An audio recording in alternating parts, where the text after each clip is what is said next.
I don't even want a freaking review, you know?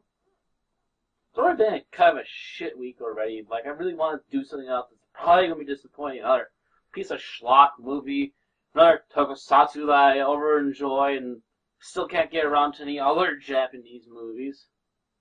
It's like, why the hell do I even bother? It's not like I'm really doing anything all that original lately. It feels like the same stale stuff, and it's always either really good or really bad. Although I suppose one has to have to do something. I mean, I don't make money off this show if I don't do anything.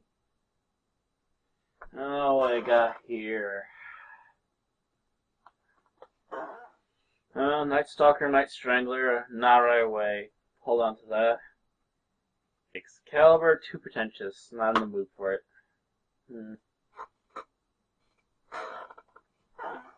Already reviewed that.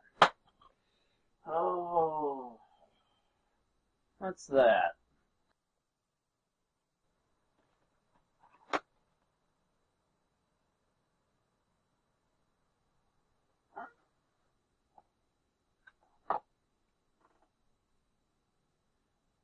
Oh.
Okay.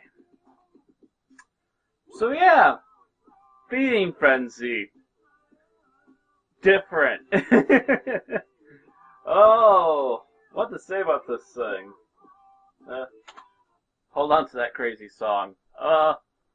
Yeah. I think we should do, a few little background bits on this, shall we? So, Feeding Frenzy is the interesting little brainchild of the two head guys behind what is known to us on the internet as Red Letter Media.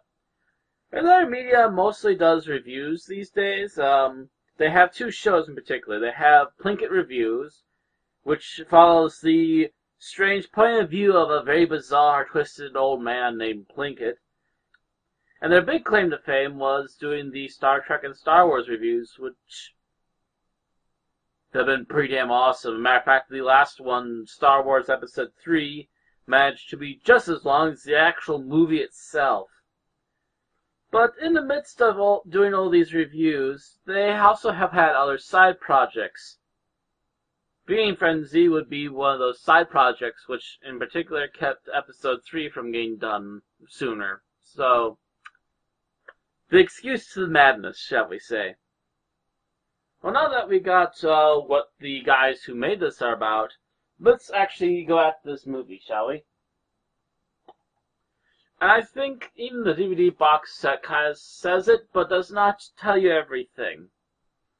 Feeding Frenzy is a tongue-in-cheek homage to the rubber puppet monster movies of the 1980s, such as Critters and Ghoulies and anything else that try to knock off Gremlins. Yes, this movie is tongue-in-cheek. But it's not your average tongue-in-cheek.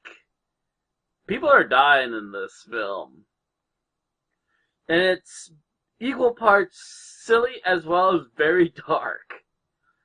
Like, actually, take this scene for instance.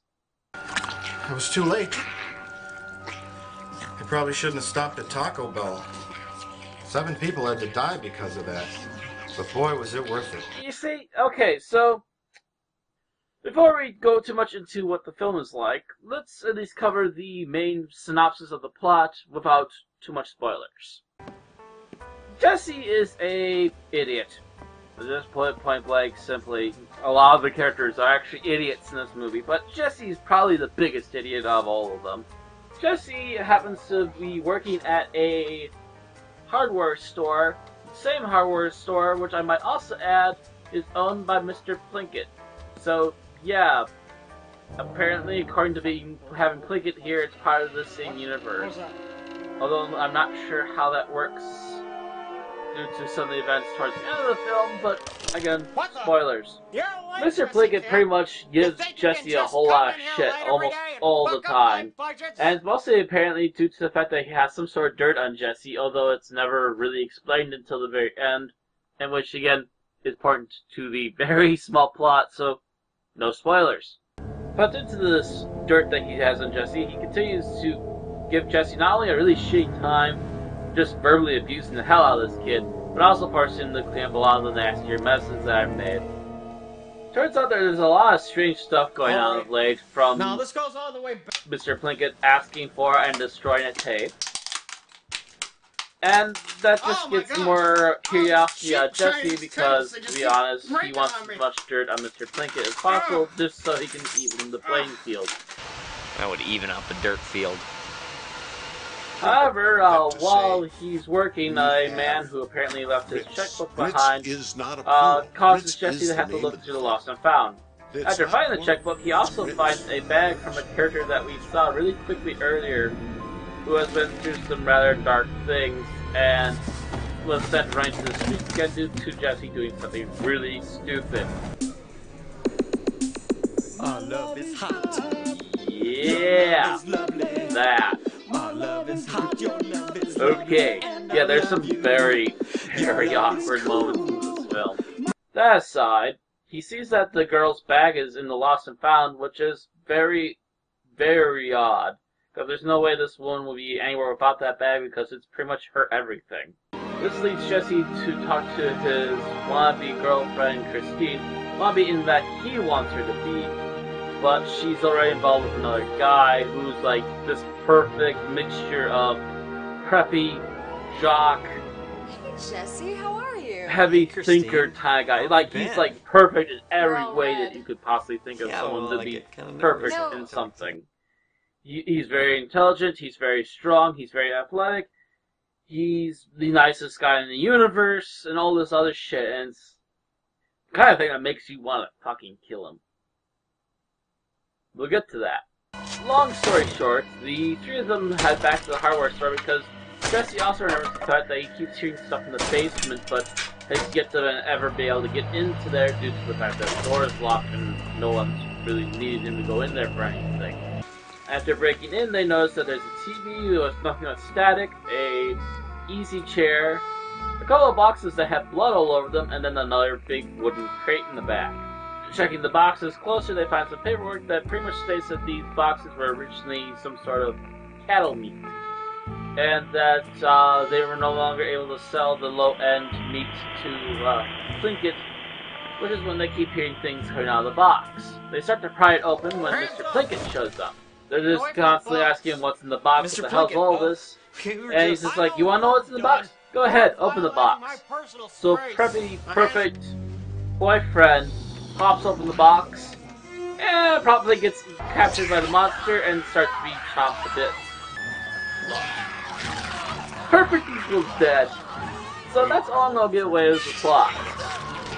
Again, no spoilers on this show. You want more plot? You go watch the movie. And believe me, compared to some of the movies, it's very worthwhile. Despite my gloomy disposition, it's actually been a little uplifting movie. I mean, I have a dirty, sick sense of humor.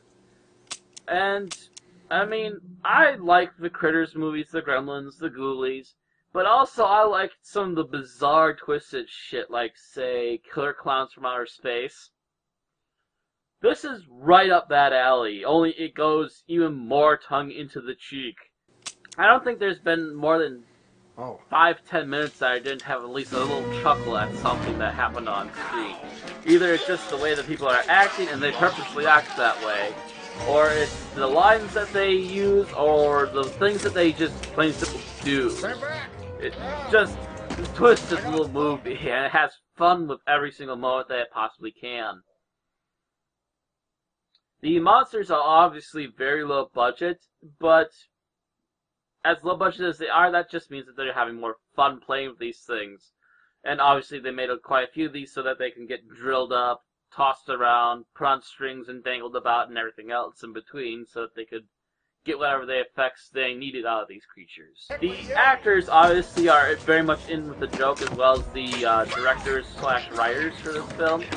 So, yeah, they play it to the 100th degree here, and I might also add that the writers, directors, and producers, all of which I believe are all three positions are held by the same two guys, are also the main reviewers for the Linkett and Half in the Bag shows, and also play characters throughout the movie. Matter of fact, the one who usually does Linkett's voice for the Linkett reviews does two characters in the maybe film. he's got really strong hands. One of which is got a much smaller role, but he gets an amusing couple of moments on screen.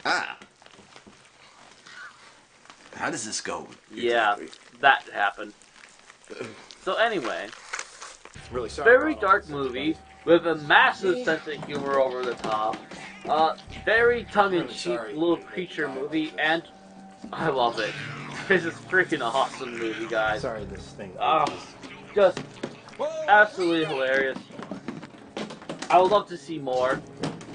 I would also like to add that I recently found out, just before starting this review, I actually had this review planned at least a month ago to actually try and sit down and watch this and review it. And then a couple days ago I found out that Red Letter Media has actually put this up as a digital copy to be sold now. So there's even less reason for you people out there not to buy this and watch it and give Red Letter Media the money that they deserve and enjoy a slapsticky little creature movie, which also kind of features most of the main cast members of the Red Letter Media shows. So, yeah, bonus points. So, fun movie. Put me in a much better mood today. So, yeah, that about covers it. Very well done. Thank you very much for the movie. I believe it's still relatively cheap, like I want to say $5-10, something along those lines. So, worth your while, and it'll at least get you through a couple sit-throughs. Very amusing. So that's about it for now. I guess I'll see you all later.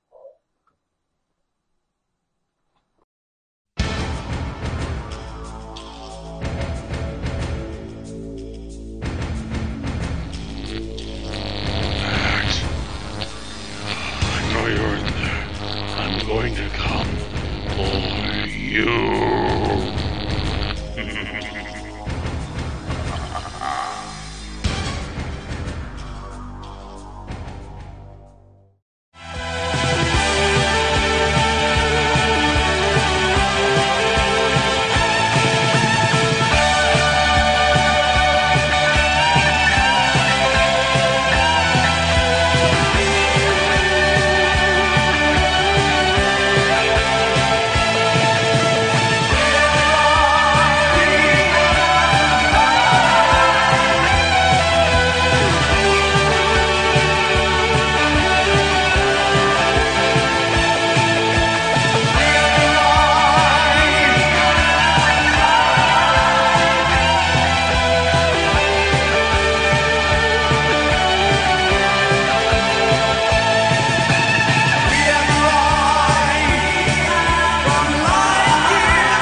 Oh yeah, and a special message for all the assholes who wrote things like this, which were then shared for the trailer for this great, wonderful movie. I hope you start sucking on Totino's pizza roll. I hope it slips into your mouth and down your throat unexpectedly, and that you start to gag and choke to death on it. You people are scum. It's a good movie, and you gave it a bullshit review before you even seen it. Fuck you. Awesome movie. Catch you guys later.